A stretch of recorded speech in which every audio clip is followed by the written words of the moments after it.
தீக்குச்சி டர்பைன். வணக்கம் குட்டீஸ். தீக்குச்சிக்கு காத்துனாலே ஆகாது. ஆனா இன்னைக்கு நாம இந்த ரெண்டையும் ஒண்ணாக்கி ஒரு சோதனை செய்ய போறோம். வாங்க அது எப்படின்னு பார்க்கலாமா? இந்த சோதனை செய்ய நமக்கு தேவையான பொருட்கள் சில தீக்குச்சிகள், ஒரு பழைய சீடி, ஒரு குத்தூசி, ஒரு ஸ்ட்ரா, அப்புறம் ஒரு தடிமனான அட்டை. முதல்ல கார்ட்போர்ட் அட்டைய இப்படி வட்டமா வெட்டி அதுல இந்த மாதிரி சுத்திலும் வண்டி சக்கரம் போல தீக்குச்சிகளை ஒட்டணும். தீக்குச்சியோட தலைப்பகுதி வட்டத்துக்கு வெளியே இருக்கணும்.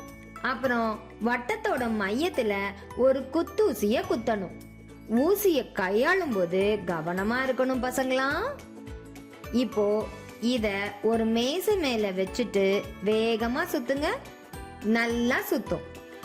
அடுத்து ஒரு பழைய சீனியை எடுத்து வச்சுட்டு அதோட மையத்துல இந்த குத்தூசி இருக்கிற மாதிரி வைக்கணும். இதனால சக்கரம் அசையாம ஒரே இடத்துல சுத்தும். அப்புறம் ஸ்ட்ராவால இந்த தீக்குச்சி சக்கரத்தை ஊதணும். சும்மா வேகமா சுத்துதுல்ல.